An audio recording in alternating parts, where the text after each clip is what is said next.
아이들이 할 수 없는 일들을 아빠에게 요구를 해요. 너무 무거운 거를 아빠 좀 들어주세요.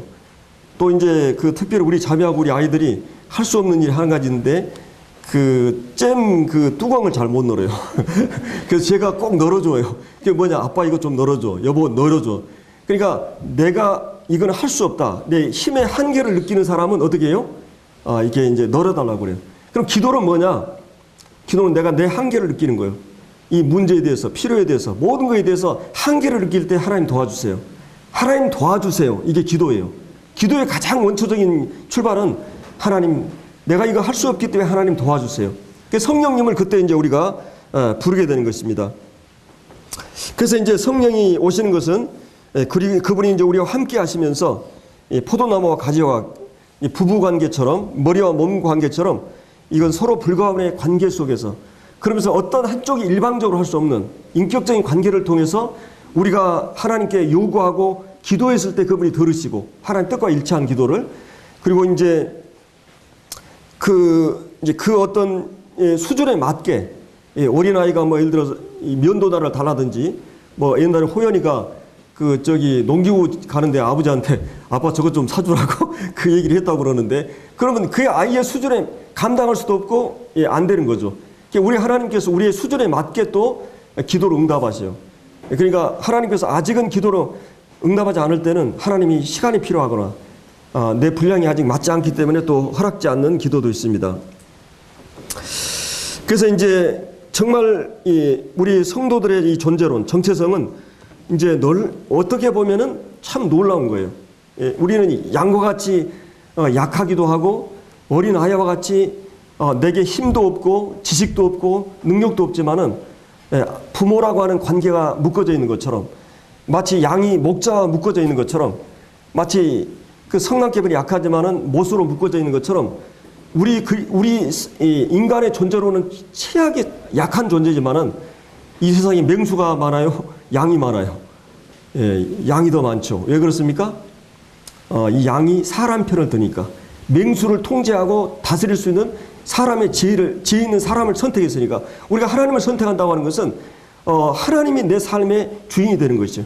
그래서 우리가 이제 구원받았다는 말은 어떤 말이냐면, 이제 두 가지 주님이 이 고별사 요한복음 14장부터 17장까지 마지막 가시면서 두 가지 우리 그리스도인들이 주신 게 있어요. 그게 뭡니까? 내 이름으로 기도하라. 이것은 주님이 백지 수표로 주는 것 같고 이 어마어마한 카드를 주는 것 같아요. 예수님의 이름의 카드. 그리고 인감을 주는 것 같아요. 예수님의 이름으로 이제 기도하라는 것이. 그리고 내가 나보다 더 큰 일을 한다 그랬어요. 우리가. 왜 그렇게 했어요? 사실은 예수님이 전도해가지고 3,000명 돌아왔어요. 베드로 3,000명 돌아왔잖아요. 이거는 성령을 통해서 이제 이 교회가 주님의 이 구속을 전파함으로 어마어마한 일을 하게 되기 때문에, 그래서 이제 예수님의 이름을 하나님께 주셨어요. 또 한 가지는 성령님, 도우미를 주셨어요. 보혜사. 이제 이 성령님은 예를 들어서 제가 이제 우리 무정자하고 어떤 일을 하러 갔을 때 제가 기술을 몰라요. 그럼 이제 물어보면 돼요. 근데 제가 물어보지 않고 했을 때 어떻게 되겠어요? 엉뚱하게 해놓고는 이거 다시 뜯어야 된다고. 그러니까 뭐냐면은 이 사람이 나보다 훨씬 더 지식이나 지혜나 기술이나 모든 것에 대해서 전문적으로 아는 사람을 옆에 두고 일을 하게 돼 있어요. 그럼 그리스도는 어떤 사람이냐? 이 험한 세상을 살아가는 데 있어서 도우미를 끼고 살아가는 사람들이에요.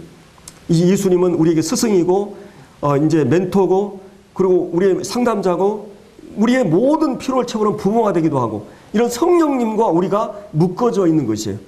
이게 그리스도의 존재론이에요. 그리스도의 정체성은 그거예요.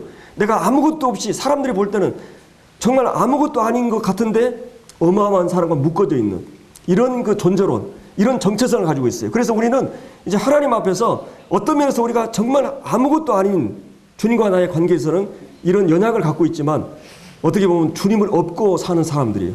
이게 우리 가장 존귀하고, 우리는 이제 무엇이든지 주님의 이름으로 기도하면 가능할 수 있는, 이게 이제 신자의 존재론이라는 것입니다.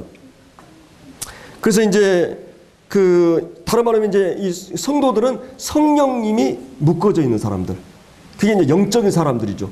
예수님이 인간 예수만이었다면 별 의미가 없었을 수 있어요. 근데 그분이 하나님과 인간이 결합되어 있기 때문에 어마어마한 사역을 하신 거예요. 예수님은.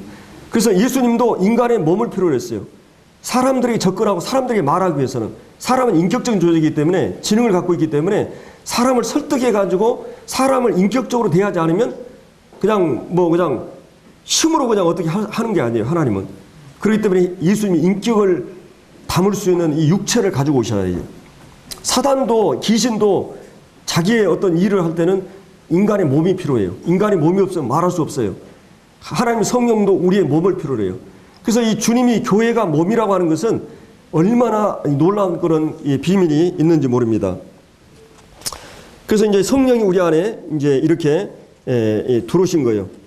그래서 이제 이 성령과 함께 우리가 이제 일하게 되는 것을 이제 볼 수 있습니다.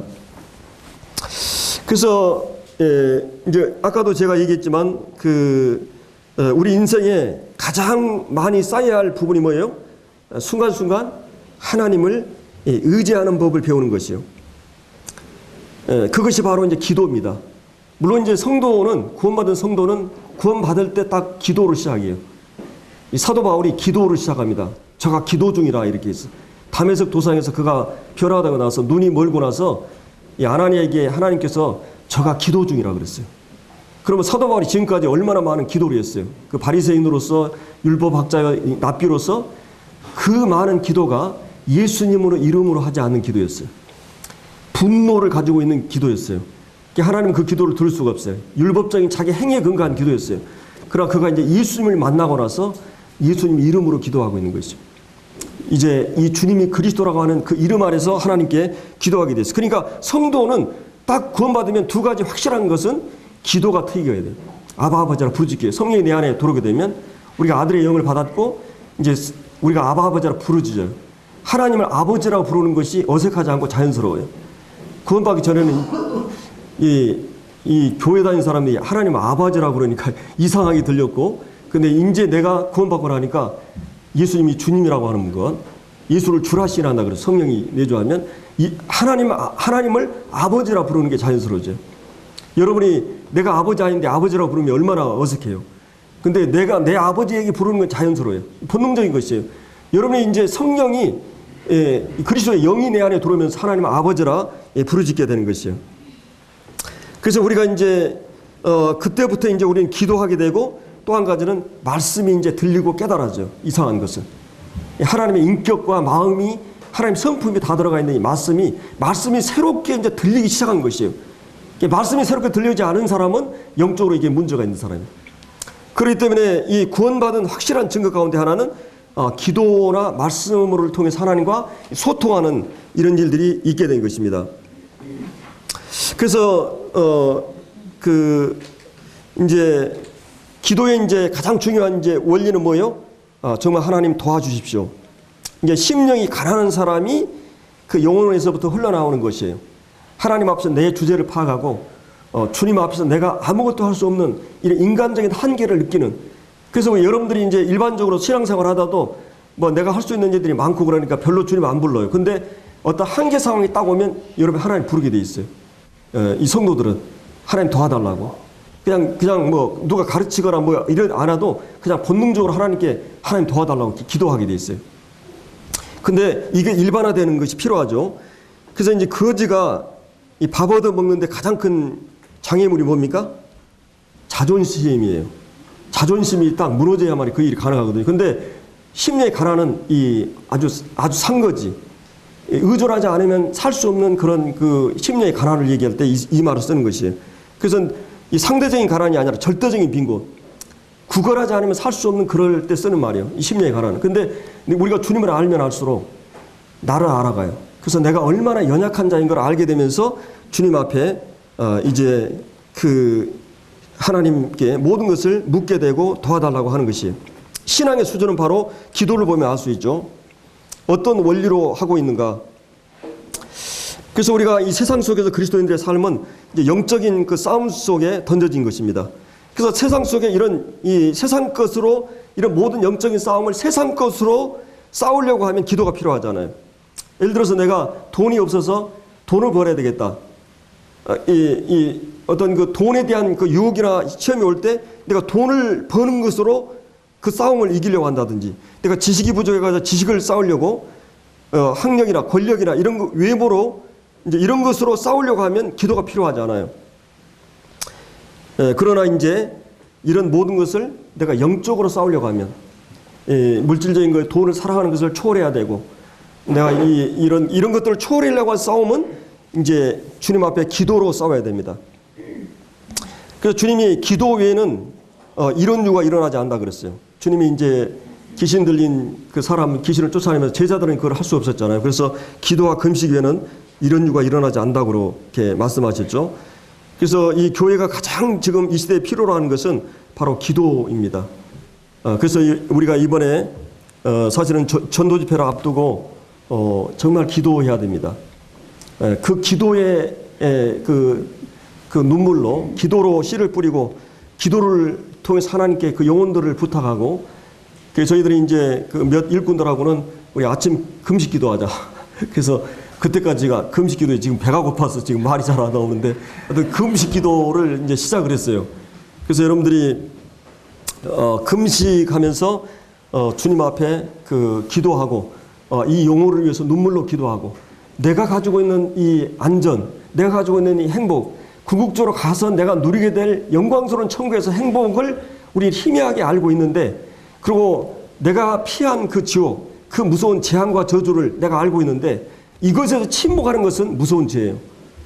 그렇기 때문에 이 복음 전하는 영혼들을 주님께 돌아오게 하는 이 일을 위해서 우리가 하나님 앞에 눈물로 기도하는, 그리고 두 가지가 필요해요. 하나는 정말 그 사람 영혼을 놓고 기도하고 눈물로 기도의 씨앗을 뿌리고, 그 다음에 간구해서 이 사람들을 이 복음을 듣게 하는 이 두 가지 일들을 꼭 여러분들이 하시기 바랍니다. 여러분이 평소에 그냥 가끔 이렇게 이제 그 사람 식사도 사주고 또 가끔 선물도 하고 사람 마음을 얻기 위해서는 그게 필요하잖아요. 그런 이 관계를 계속 형성하다가 이제 이런 집회 기간이나 이런 때 이렇게 여러분들 초청을 해서 꼭 복음을 들을 수 있도록 여러분들이 이제 힘써 주시기 바랍니다.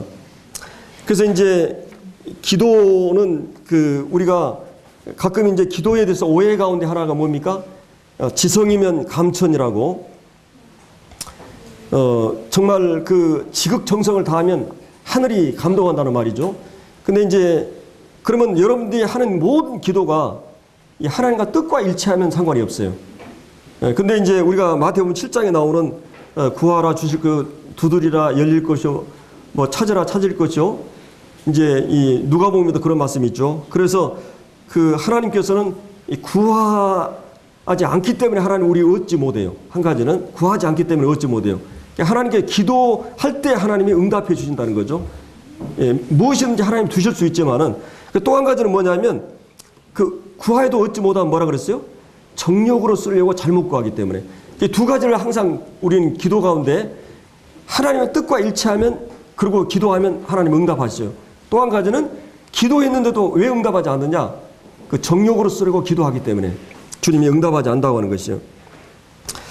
그래서 여기 이제 누가복음 여러분이 그 18장에 보면 그 과부가 기도하는 내용이 나옵니다. 그래서 이제 이 재판관이 뭐든지 들어주지 않겠느냐? 그 불의한 재판관이 너무나 귀찮아가지고 이제 응답을 해주는 걸 볼 수가 있고, 그 다음에 누가복음 11장에 보면 강청하는 기도가 있어요. 이제 밤늦게 이제 벗이 12시가 넘었는데 이제 배가 고파서 떡 3덩이를 달라고. 근데 벗 때문을 인해서가 아니라 너무 귀찮아가지고 이제 응답하던 그런 이제 이제 내용이 여기에 나오고 있는 걸 볼 수 있습니다. 자, 그러면 거기서 일반적으로 우리가 오해하는 건 뭐냐면, 강청한다는 말이 때를 쓰고 때를 쓰는다고 생각을 해요. 그러나 이제 원래 이 말은, 강청이라는 말은 이 뻔뻔스러운 요구를 말해요. 그것은 이제 구걸한다는 개념이 아니고, 여기서는 당연한 것을 요구할 때 쓰는 말입니다. 그러니까 이거는 빚을 진 사람이 그 채권자에게 가서 달라고 사정하는 게 아니라, 그 빚을 빌려준 사람이 빚진 자에 가서 요구하는 것을 얘기할 때 쓰는 말이에요. 이 강청이란 말이. 그러니까 이제 마치 이거는 뭐냐면, 자식이 부모에게 이 떼 쓰는 것을 말하는 거예요. 그러니까 다른 말로 하면 이것은 강청한다는 말은 우리가 떼 쓸 수 있는 대상이 있다고 하는 말이에요. 그러니까 기도라고 하는 본질은 뭐냐면 하나님 앞에서 우리가 무엇이든지 하나님 앞에 때를 쓸 수 있는. 그런데 내가 하나님 다시 자기도 아닌데 가서 때 쓰다라 어떻게 해요? 매맞죠 그냥. 예, 그러나 내가 내 아버지니까 정당한 요구가 됐을 때 어때요? 정당한 요구에 대해서는 때를 쓰고 이렇게 강창할 수가 있어요. 무조건 강창한다는 말이 아니에요. 만약 그러면 기독교 자체가 이 말씀이 모순되어 버려요. 근데 여기서 강창한다고 하는 말은 벗대어 이 강창한다는 말은 정당한 요구인가? 그리고 그분과 나의 관계가 어떤 관계인가? 그러니까 내가 용돈 달라고 막 그 일반적으로 이 한국 기독교가 기도를 얘기할 때 기술이나 방법론에 많이 있어요. 기술이나 방법론. 뭐냐면 내가 아버지께 용돈 탈원을 쓰는데 어떻게 하면 잘 하니까 방법론. 그래서 뭐 기술이 많이 발달돼 있어요. 이렇게 하면 하나님 잘 들어주니까 하나님 마음을 잘 해가지고 내가 이렇게 하나님 이렇게 하겠습니다. 하나님 이게 요구해주면 하나님 꼭 이거 해주세요. 그리고 다 이런 조건을 가지고 방법론, 기술론. 그러나 여러분의 부모가 자식이 방법을 잘 해가지고 그 용돈 타내는 거, 그것도 뭐 10가지 한 중에 하나는 응답할 수 있겠지만 하나를 이런 수준으로 생각하면 안 돼요. 아버지는 아무리 했는데도 자식 망치게 하고 있어 그렇게 하진 않아요. 그러니까 첫째는 뭐예요? 관계예요. 그분이 아버지냐. 그 다음에 두 번째는 정당한가. 정당한가. 그 다음에 이제 때를 쓰는 거예요. 이 세 가지 방법이, 그러면 하나님은 우리에게 어디에 있었어요? 관계. 그러니까 하나님 앞에 우리는 기도할 수 있는 위치에 있다고 하는 것이에요. 하나님은 아버지세요. 기도의 본질은 관계가 먼저예요. 관계가. 그래서 이제 여기서 하나님과 우리의 관계가 신분과 이런 관계예요. 그러니까 여러분들이 마치 정부라든지 사업이라든지 이런 것을 뭐 오다를 따기 위해서 뭐 일감을 따기 위해서는 많은 노비도 하고 막 기술과 수단과 방법 이런 이 관계는 그런 게 다 필요해요. 그러니까 아버지하고 나의 관계에서는 방법론의 문제가 아니라 관계의 문제예요. 관계가 먼저 설정되느냐. 그럼 기도는 뭐냐?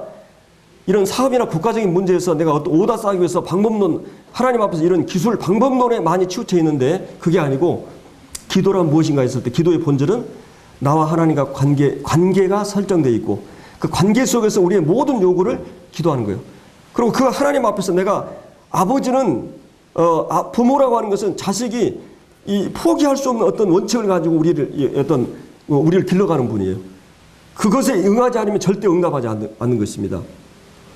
그렇기 때문에 이제 우리가 이제 마태복음 7장에서도 구하라 그러면 주실 것이요 이렇게 쭉 기도가 나오는데 거기서 이제 7장 12절에 뭐가 나와요? 남을 대접하고자 하는 대로 너희도 남을 대접하라 이런 말하고 있어요. 근데 거기서 얘기하는 이 대접이라고 하는 것은 내가 하나님 앞에 요구하는 만큼 내가 예를 들어서 어떤 사람 관계에서 내가 이걸 요구한다 그러면 어떻게 해요? 내가 그거를 그렇게 하면 돼요. 아침에도 우리 차 타고 오면서 부부관계를 얘기했는데 내가 왕자처럼 대우하면 공주처럼 대우해요. 이 공주처럼 대우하면 왕자처럼 대우래요. 그 말을 알겠죠? 내가 어떻게 하느냐가 그 사람이 내가 하고 있는 거예요. 그러니까 내가 이제 신경질 주고 막 그러니까 저 사람이 왜 나한테 이렇게 하는가? 그 사람의 인격이나 문제가 아니라 내가 그렇게 하고 있기 때문에 그 사람이 그렇게 하는 거예요. 부부관계라고 하는 것은 이 쌍방적인 거기 때문에 일방적인 게 아니에요. 한쪽에서 어떻게 한다고 그런 게 아니에요. 물론 이제 인격적으로 결함이 있는 경우도 있겠지만은 일반적으로 보면 내가 하는 대로 거기서 오게 되는 것이죠. 그러면 거기서 구하라, 찾아라 이 말씀하면서 12절에 왜 황금률을 얘기했을까요? 하나님 앞에서 하나님이 요구하는 삶을 살 때 하나님 여러분이 구하는 모든 걸 들어준다는 말이에요. 그 전제 위에. 이게 산상수훈 전체 맥락에서 이 본문을 해석하지 않으면 안 되는 것입니다. 일반적으로 우리가 구하라 그랬으니까 무조건 뭐든지 구하면 된다. 이게 아니고 예를 들어서 뱀을 달라 그러면 고기를 달라면 뱀을 주며 떡을 달라면 돌을 줄 사람이 있겠느냐. 아버지 중에. 하물며 이 악한 자라도 좋은 걸 줄 줄 알거든. 너희 아버지께서는 뭐예요? 가장 좋은 것을 성령을 주시지 않겠느냐. 그러니까 하나님 아버지께서 최선의 것을 가장 잘하신 분이 최선의 것을 주신다는 말이에요. 그렇기 때문에 너희는 먼저 그 나라 그거를 구하게 되면 먼저 하나님 앞에서 구할 것을 구하게 되면 하나님께서 우리의 필요한 모든 것들을 이제 우리가 하나님께서 응답해 주신다고 하는 것을 이렇게 말씀하고 있어요. 자, 오늘 이제 정리하자면요. 여기 14절에 그들이 간절히 하나님 앞에 기도하게 됩니다. 물론 기도했기 때문에 성령이 오신 것은 아니에요. 그들은 성령을 주신다는 약속을 기다리면서 기도하고 있는 것입니다. 이 기도는 두 가지 특징이 있죠. 한 가지는 뭐예요? 그 기도가 그 어떤 그 사심이나 욕심이나 이런 것이 다 걸러지는 기도는 특징이 뭐예요? 공기도예요. 교회 기도예요.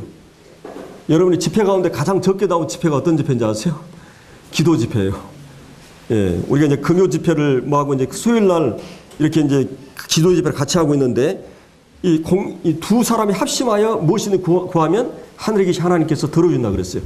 이제 여기서는 합심해서 교회가 기도하는 것은 더 힘 있는 기도죠.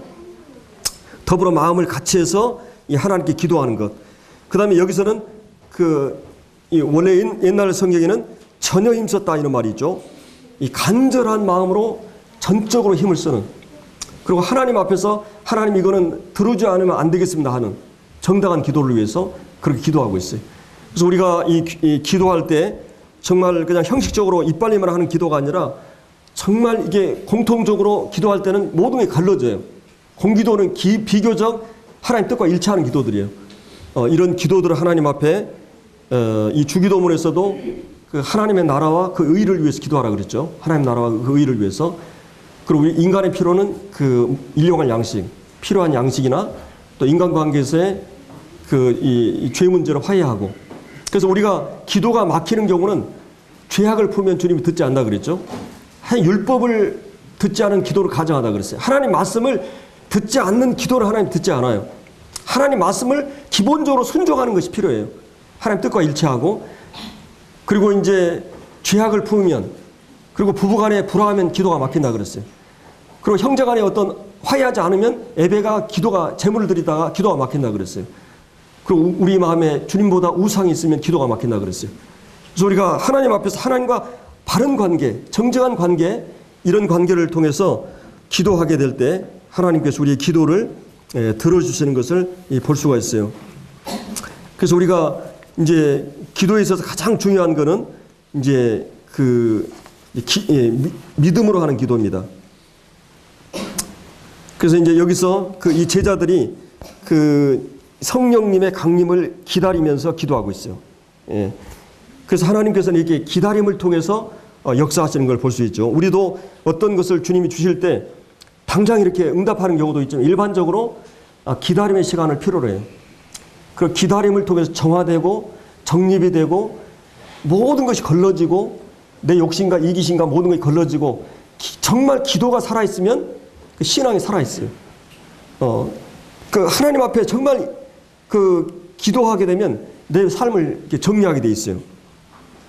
우리가 잘 아는 요셉도 하나님께서 많은 시간 기다림을 통해서 세우십니다. 모세도 그렇고 다윗도 그렇고 수없이 많은 하나님의 사람들은 기다림을 통해서, 그리고 하나님을 바라라, 하나님을 기다리라, 이 여호와를 바란 너희들아, 약속을 우리가 기도를 놓고 기다리는 이들이 그리고 능동적으로 기도함으로써 한 마음으로 지금 기도하면서 기다리고 있는 것을 볼 수가 있습니다.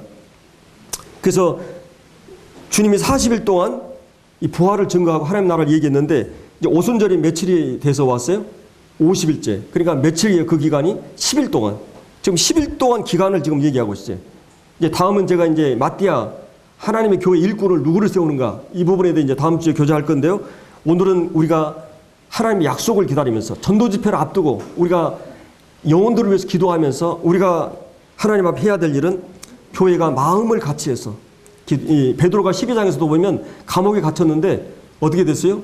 교회가 마음을 합해서 기도해 가지고 베드로가 이제 풀려 나와 버립니다. 천사의 능력을 통해서. 그래서 정말 이 쇠사슬에 묶인 많은 영혼들이 우리가 기도함으로써 풀려 나가고, 그리고 정말 이 교회가 합심해서 기도할 때 하나님께서 하늘에서 이 모든 것을 풀어 주신다고 하는 말씀하고 있어요. 그래서 이 교회적인 기도, 마음을 같이 하고 연합해서, 그리고 서로 불화하고 서로 이렇게 용서하지 못하고 서로 이런 기도를 하나님이 응답하지 않아요. 성령이 하나 되게 하시고 힘써 지키고 또 마음을 같이 해서 또 간절한 마음으로 우리가 영혼들을 위해서 눈물로 기도하게 될 때 주님은 우리가 정말 주님께서 원하시는 사람, 그러니까 우리가 기도하지 않기 때문에 영혼을 얻지 못할 수 있어요. 또 우리가 그 말 배후에는 뭐가 있어요? 하나님 일이 땅에 떨어져 죽어야 돼요. 내가 부서지고 내려지고 내 자존심이나 내 체면이나 모든 게 걸러지고 하나님 앞에 정말 심령이 가라앉은 상태에서 영혼들을 위해서 주님 앞에 눈물로 기도한다면 이 하나님 일이 땅에 떨어져 죽어야만이 열매를 맺게 돼 있어요. 눈물을 흘리며 씨를 뿌려야만이 열매를 맺게 돼 있어요. 포도나무 가지에 붙어 있어야만이 열매를 맺게 돼 있어요. 모든 원리는 같아요. 그래서 우리가 이 집회를 앞두고 눈물을 흘리면서 주님 앞에 정말 간절한 마음으로 그리고 연합해서 기도하게 될 때 놀라운 그런 능력이 나타나는 것입니다. 그래서 이게 같이 연합해서 기도할 때 불이 따로따로 있으면 탑니까 안 탑니까? 그 무디가 어떤 성도 문병 가가지고 그 신방을 갔는데 너무나 부자고 막 일이 잘 풀려가 목화받아 하는데 이 성도가 이제 일이 세상 잘 풀리니까 막 교회를 안 나오는 거예요. 그래서 그 시골에서 옛날에 난로 있었잖아요. 나무로 떼는 난로. 그거를 그 나무로 다 흩어놨어요. 그러니까 연기만 피고 그러고 아무 얘기 안 하고 집에 왔어요. 신방하러 갔다가. 근데 이분이 딱 깨달은 거예요. 이 영적인 사람은 그래가지고 그분이 성도가 모이는 일을 소홀히 하면 영적인 힘을 발휘하지 못하구나. 이 합심해서 기도하지 않으면 마음을 같이 하지 않으면 불이 탈 수가 없구나. 그걸 깨닫고는 이제 그때부터 교회 나오기 시작했다는 말을 들었거든요. 여러분 물을 담기 위해서는 옛날에 그 나무로 이렇게 바가지 만든 그게 있어요. 한쪽 바가지만 세버리면 물이 다 흘러버려요. 이게 다 연합이 될 때 물을 담을 수 있어요. 하나님의 그 성령의 능력과 축복과 모든 은혜를 담을 수 있는 게 연합이에요. 성도들이 한 몸으로서 한 지체로서 그 집이 정말 될 만한 집은 뭐예요? 연합하는 것이죠. 어떤 경우든지 교회를 분열하고 쪼개고 교회를 허무는 일은 절대로 목숨 걸고 하지 않는 게 필요해요. 그것이 여러분의 복받을 길이에요. 교회를 위해서 기도하고 눈물로 교회가 하나 되고 교회가 세워지고 그러면 교회가 금방 부흥이 될 수가 있어요. 질적으로 양적으로. 그래서 우리가 이제 이런 집회를 앞두고 한 마음으로 정말 주님 앞에 기도하고 또 우리 일꾼들만 아니라 우리 모든 성도들도 이 집회를 앞두고 여러분 금식할 수 있으면 하면 좋겠어요. 아침 금식을. 그래서 그리고 제가 전에는 그런 기도도 해봤지만 메시아 우리 기도하자 해가지고 그렇게 한 기도도 있잖아요. 한 달 동안. 그렇지 않지만 여러분이 개인적으로 믿음의 분량에 따라서 정말 영혼들이 있다면 여러분 주변에 그리고 때로는 우리가 그렇게 생각, 아이고 나 죽도록 해봤는데 안 되더라, 또 결과가 없다 이렇게 생각할 수 있는데 여러분이 그만큼 하나님은 계산하셔요. 우리는 항상 결과를 가지고 평가하지만 하나님은 그러잖아요. 여러분이 그 과정에서 어떻게 주님 앞에 눈물을 흘리느냐, 씨를 뿌렸느냐, 그것을 하나님 귀하게 보세요. 때로는 우리가 안 돌아올 수도 있어요. 또 그것이 우리 가족들은 참 안 돌아오잖아요. 근데 제가 보니까 마지막 임종 때 돌아온 경우도 많아요. 그 전에도 돌아오지만. 그래서 우리가 기도를 포기하지 않아야 돼요. 여러분 가족 포기할 수 있어요? 여러분의 부모들, 형제들, 여러분의 자녀들 포기할 수 없어요. 포기할 수 없는 그 영혼들을 위해서 기도해야 돼요. 그리고 여러분의 이웃들을 위해서. 그래서 여러분들이 이번에 정말 기도에 그 씨를 뿌리는, 눈물로 씨를 뿌리는, 그리고 정말 연합해서 기도하는, 간절히 하나님께 엎드리는 이런 집회가 되도록 하면 좋겠습니다. 기도하겠습니다. 저희들이 그동안 그 하나님 나라에 대해서 또 이제 그 성령 세례에 대해서 그리고 이제 그 증인의 삶에 대해서 또 이 주님의 오심에 대해서 이런 주제들을 같이 상고해 보았습니다. 사실은 이런 주제들은 그 기독교 역사적으로나 또 현대 많은 기독교들이 그 같은 주제지만은 또 같은 성경에 나오지만은 얼마나 다르게 해석함으로써 이 교회 그 교회들이 특성들이 다 다르게 나타나고 이런 것들을 볼 수가 있었는데 그런 예민한 사항인데 정말 성경은 본래 어떤 의도로 이렇게 기록이 됐는가 그런 것들을 한번 우리가 살펴보았습니다. 오늘 이제 12절부터 14절 이 부분에서 이제 먼저 12절에 보면 제자들이 이 감람원이라는 산으로부터 예루살렘에 돌아오니 아마도 이제 이 거리는 그 안식일에 유대인들이 범한 거리거든요. 한 1km 정도, 1000m 정도 되는데 이제 이 감람원이라는 산으로부터 예루살렘에 돌아오니 원래 이 감람산은 어떤 곳입니까? 주님이 항상 하나님과 더불어 교제하는 장소였죠. 늘 찾아가는 곳, 한적한 곳, 감람원이라는 산으로부터 이제 예루살렘에 돌아와서 예루살렘에서 가까운 안식일에 가기에 알맞는 길이라. 자, 그래서 이제 이 다락방에서 12 제자들이 이제 모여 있는 거죠. 여기 이제 다락방은 그 마가 요한이라고 여러분이 들어보셨을 거예요. 이 바나바, 삼촌이 바나바고, 그리고 이제 이 마리아라고 하는 어머니, 그리고 이제 다락방이면 2층 집이니까 옛날이나 지금이나 이제 집 규모가 클수록 좀 부유했던, 그리고 저기 바나바는 이 구브로 지금의 그 키프로스 그 섬 출신이기 때문에 그 당시에는 그 섬 지역 사람들이 굉장히 그 부유했다고 합니다. 그래서 이제 이 바나바하고 그 바나바의 누님 그 마리아가 친척이었죠. 근데 이제 이 바나바 같은 경우는 이제 주님 믿고 나서 사도행전 4장인가 5장에 보면 자기 전 재산을 다 팔아가지고 주님께 바쳐버리고 주님을 따르는 이 사도 바로가 1차 전도여행 같이 갔던 분이죠. 아주 훌륭한 인격을 갖고 계신 분이었는데 그 바나바의 누님이 바로 마리아입니다. 그리고 그 마리아의 아들이 바로 이 마가 요한이었어요. 다락방. 그런데 이제 이 다락방에서 이렇게 모였는데 이제 14절을 보면 여자들과 예수의 어머니 마리아가 아직 살아계시죠. 예수님의 육신의 어머니 마리아죠. 마리아. 그리고 이제 예수님의 아우들. 예수님의 아우들은 여러분이 요한복음 7장에 보면 예수 믿지 않았었어요. 그때만 해도. 그리고 이제 예수님에 대해서 아주 비평적이고 그랬었거든요. 근데 이분들이 이제 예수님 부활하고 나서 예수님에 대한 믿음을 확실하게 갖게 되죠. 그리고 여러분이 잘 아는 예수님의 제자 가운데 두 분이 유다서를 쓴 유다, 야고보서를 쓴 야고보, 이게 다 예수님의 육신의 제자들입니다. 동생들입니다. 그분들이 이제 야고보서나 유다서에 그 좋은 그런 말씀들로 그 성경을 기록해주고 있죠. 자, 이제 그 예수님의 이 11 제자들이죠. 11 제자들하고 그 이제 예수님의 그 어머니와 그 형제들이 더불어 마음을 같이해서 이제 기도에 전혀 힘쓰는 모습을 이제 보게 됩니다. 그래서 우리가 이제 이 오늘 생각해 볼 문제는 그들이 하나님께서 이제 아버지께서 약속하신 것을 기다리는 삶의 자세. 우리가 이제 이 4절에 1장 4절에 보면 아버지께서 약속하신 것, 그게 이제 성령 세례인데 오순절날 성령이 오시는 거죠. 근데 이제 아버지께서 약속하신 것을 기다리는 성도들의 삶의 자세는 그들은 전적으로 기도에 힘쓰는 모습으로 여기 나타나고 있습니다. 사도행전에 가장 기억될 사건이 어떤 사건일 것 같아요? 물론 여러 사건이 있겠지만은 이 오순절 성령이 임하시는 사건이죠. 이제 2장 1절부터 이런 사건이 나오는데 어떻게 보면은 그 성령님이 오셨기 때문에 이 사도행전의 역사가 가능하게 되죠. 이건 이제 달리 얘기하면 그리스도인의 삶이라고 하는 것은 이 성령님이 우리 안에 오심으로써 이제 가능하게 된 삶이에요.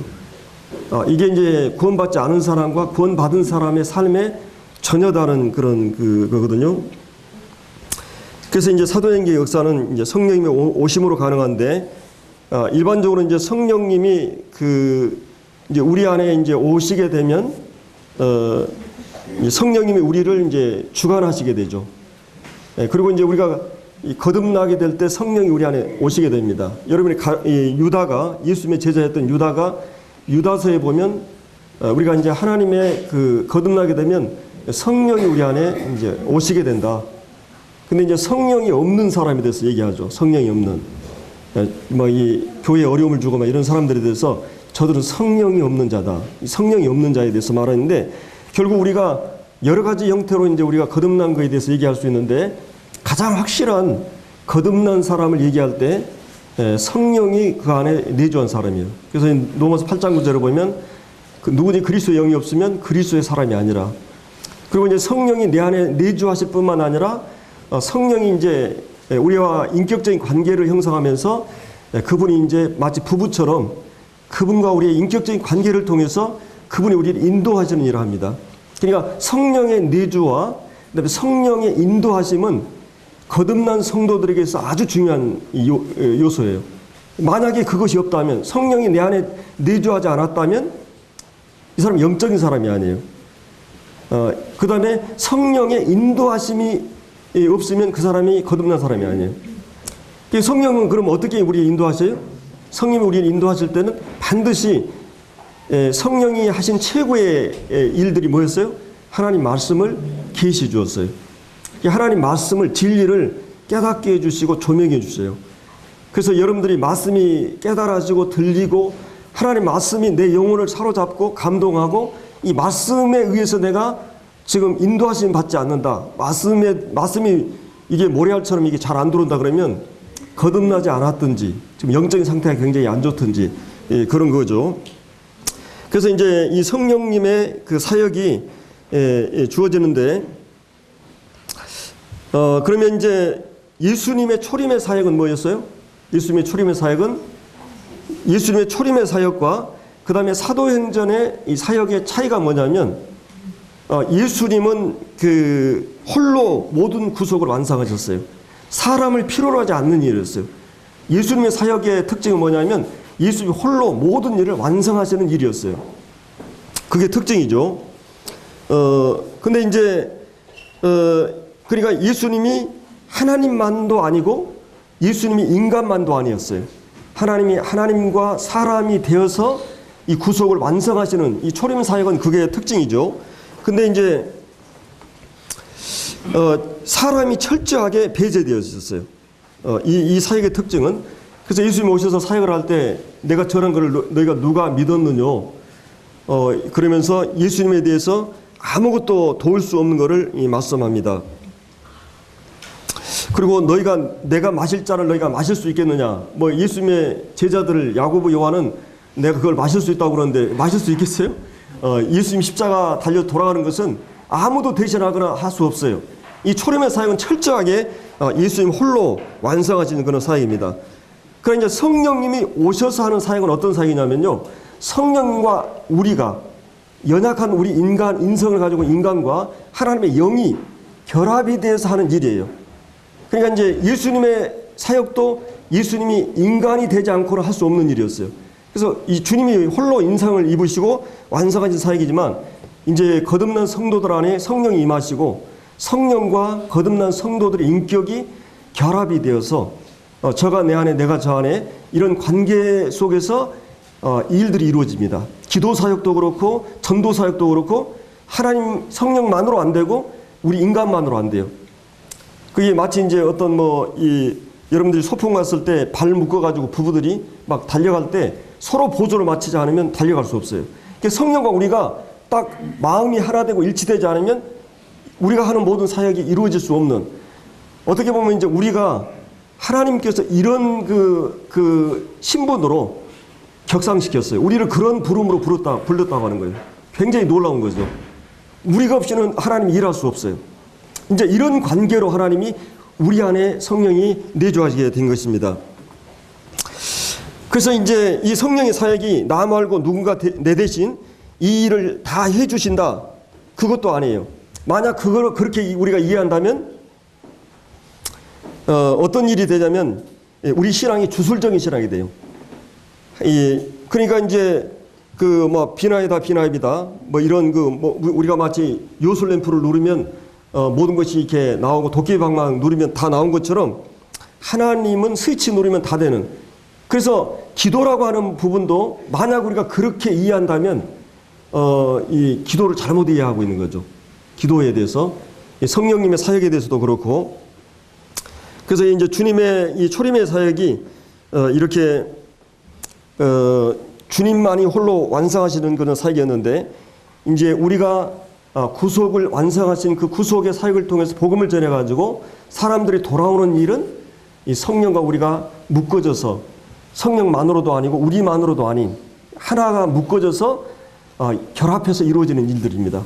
그렇기 때문에 한 영혼이 돌아오는 일이나 기도 사역이나 이런 모든 것들이 얼마나 우리에게 중요한 일인지를 모릅니다. 그래서 이제 내게 사는 것이 그리스도다 그랬어요. 내가 그리스도와 함께 십자가에 못 박혀나니 그런즉 이제는 내가 산 것이 아니요 그리스도께서 내 안에 사신 것이라. 이제 내가 육체 가운데 사는 것은 나를 사랑하사 나를 위해서 자기 몸을 버리신 주님을 위해서 사는 것이다.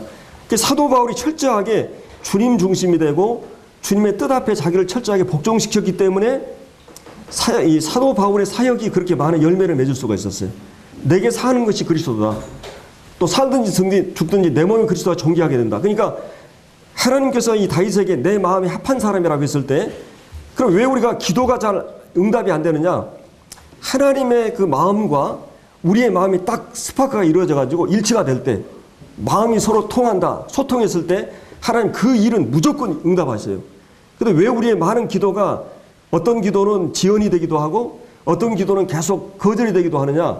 그것이 하나님 마음이 일치되지 않기 때문에. 그 기도에 있어서 굉장히 중요한 것은 뭐예요? 하나님의 뜻과 일치하느냐의 문제.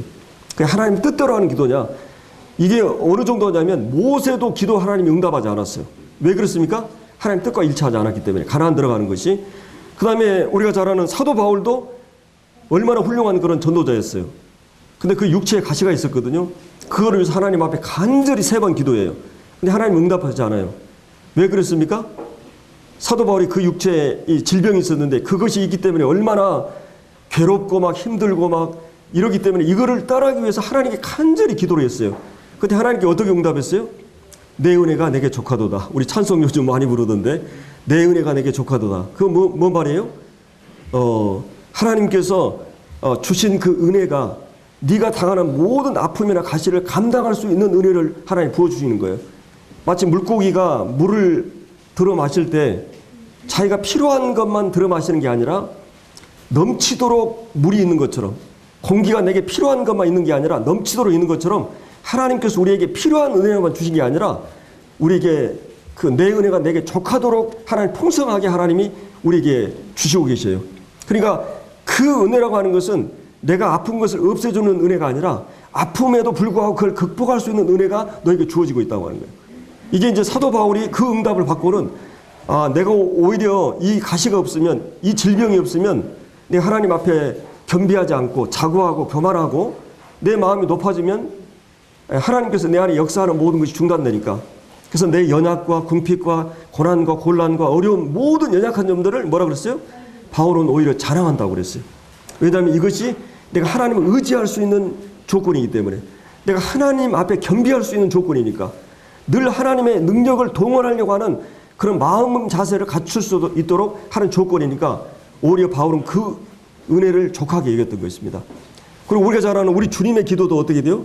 하나님 뜻과 일치되지 않으니까 겟세마네 동산에 간절히 3번 기도하잖아요. 땀이 땀에 핏방울 같이. 근데도 하나님이 응답하지 않은 것은 하나님 뜻과 일치되지 않았기 때문이에요. 간혹 구약 이스라엘 백성들이 하나님 뜻과 일치하지 않았는데도 응답하는 경우가 있었어요. 그때는 어떻게 됐습니까? 시편에 보면 그들이 요구하는 거 하나님이 들어주셨는데 그것을 요구는 응해 주었지만 그 영혼을 파괴하게 했다 그랬어요. 때로 그러니까 내 욕심대로 하나님 기도해서 다 응답된 것 절대 감사할 필요가 없어요. 오히려 그것이 내 영혼을 망치는 일이 될 수 있다고 하는 거예요. 그러니까 하나님이 우리 응답하지 않는 것이 하나님의 은혜예요. 왜냐하면 내가 아이들을 키워보지만 아이들이 원하는 거 다 해주지 않아요. 부모는. 목숨을 걸고 하지 않으면 안 될 것을, 그리고 이것을 하면 이 아이가 습관적으로 버릇이 잘못된 걸 알기 때문에 목숨 걸고 이것을 거절하는 경우가 있어요. 부모는. 우선은 달콤하고 좋을 수 있어요. 그러니까 하나님 아버지도 우리의 기도에 있어서 얼마나 많은 기도가 마치 그 빈집에 그 우편물이 이 받지 않은 우편물이 쌓이는 것처럼 우리의 많은 기도가 얼마나 우리 개인의 욕심에 따라서 하기 때문에 하나님이 그거를 거절하죠. 그러면서 이건 내 마음대로 안 되어줬다고 하나님 불평하고 원망하고 그러는데 얼마나 시간이 걸리고 나서 보면 하나님이 참 잘하셨구나. 감사가 되는 거죠.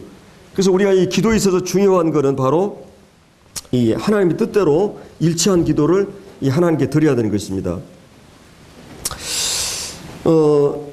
그래서 이제 우리가 우리 신앙의 이 성령님에 대해서 갖는 가장 큰 이제 오해는 이 성령님이 우리 안에 와서 내가 할 일을 다 해줘 버리는 그런 물론 이 기도는 그렇게 출발하죠. 기도는 마치 이런 것 같아요. 내가 이제 우리 아이들하고 이렇게 이제 길을 가다가